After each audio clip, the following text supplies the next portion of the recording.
د سوال زارو خبرې نه دي، جنګ یې حل دی د جرګو خبرې نه دي. جهادونه د زمریو ظلم و کار دی، جهادونه د زمریانو ظلم و کار دی.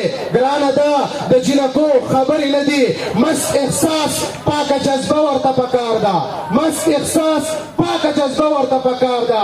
شهادت د ارادو خبرې نه دي. زه بلا تاخیر د بیان دپاره بلنه ورکوم د درجې خامسي طالب العلم محمد ادریس صاحب ته طرف ته تشریف راوړي. الحمد لله وكفى وسلام على عباده الذين اصطفى. أما بعد فأعوذ بالله من الشيطان الرجيم. بسم الله الرحمن الرحيم. ولا تحسبن الذين قتلوا في سبيل الله أمواتا بل أحياء عند ربهم يرزقون.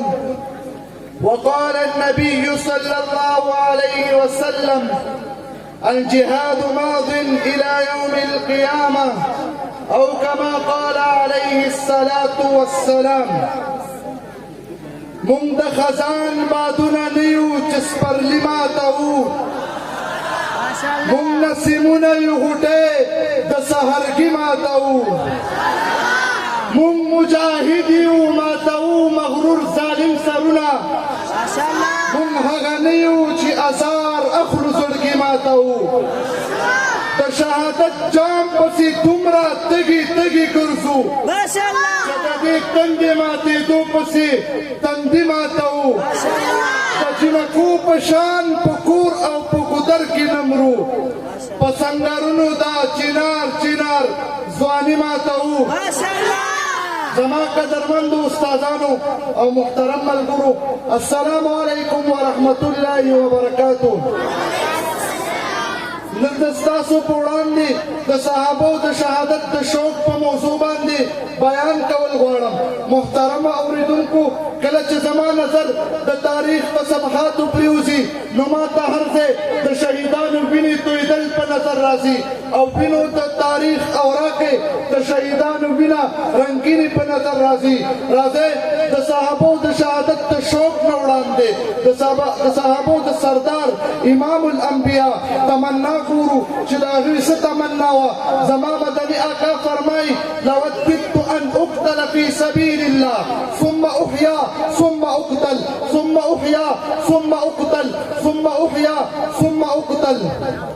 محترمه اوریدونکو، په صحابو کې د شهادت شوق او جذبه، که په صحابو کې د شهادت شوق او جذبه نه وي، په بدر کې به 14 صحابه کرام نه شهیدان کېدل، په احد کې به 80 صحابه کرام نه شهیدان کېدل چې په دې جنګ کې د پیغمبر تره حضرت حمزه رضی الله تعالی عنہ ټوکړي ټوکړي شو.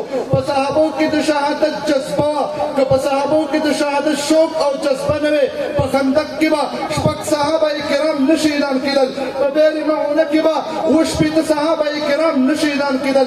زه خو وایم په صحابو کې د شهادت جذبه وه، که په صحابو کې د شهادت شوق او جذبه نه وي، نو د صدیق اکبر رضی الله تعالی عنہ په دور خلافت کې به 38 صحابه کرام نه شهیدان کېدل. د فاروق اعظم رضی الله تعالی عنہ په دور خلافت کې به 4 صحابه کرام نه شهیدان کېدل. د حضرت عثمان رضی الله تعالی عنہ په دور خلافت کې به 14 صحابه کرام نه شهیدان کېدل. بلکې زه خو وایم که په صحابو کې د شهادت شوق او جذبه نه وي، په کورونو کې به ناستو، خپلو ښځو او بچو سره به ناستو، څوک په خپلو نرمو بسترو باندې لاس ته نه غواړي. لیکن واورئ، کله چې د ما د نبي ملګرو د نبي کلمه وویله، هغوی ته په کورونو کې ناسته خوښه نه وه، بلکې په میدان جنګ کې د تورو د لاندې جنګېدل خوښ وو. دا و هغه صحابه وو کومو چې د نبي علیه الصلاة والسلام د عزت د خاطره، د الله د دین د عظمت د خاطره، د الله دین په پوره دنیا کې د خورولو د خاطره خپلې بیبیانې کونډې کړې، خپل اولاد یې یتیمانان کړل، بې کوره شول، بې وطنه شول او په ټوله دنیا کې د اسلام بیرغ ودرولو. اوس راشئ لږ د صحابي ارمان ګورو چې خپل ځان یې په وینو کې رنګ کړو. دا فاروق اعظم چې دا دعا به یې کوله، اللهم ارزقني شهادة في سبيلك واجعل موتي في بلد رسولك. که د صحابو د شهادت شوق لیدل غواړئ راځئ لږ د احد غر نه تپوس وکړو. احد غره لږ ووایه عبدالله بن جحش ستا په سینه کې د کومې جذبې سره راغلی د احد غر جواب راکړو ای ملګريه آیا تا ته معلومه نه وه هغه کومه تمنا کوله او دا دعا به یې کوله ای الله سبا د دشمن سره مقابله ده ای د کعبې ربه سبا زما مقابله کې یو بهادر سړی راولي چې هغه په ما باندې وار وکړي زه په هغه باندې وار وکړم تر دې پورې چې زما پوزه غوږونه لاسونه کټ کړی شي او سبا ستا دربار کې حاضر وي او ته رانه پوښتنه وکړې ای عبدالله دا غوږونه لاسونه دې کوم ځای کټ شوي دي او زه جواب درکړم الله ستا د دین د خاطره او ته ویې صدقت یا عبدالله.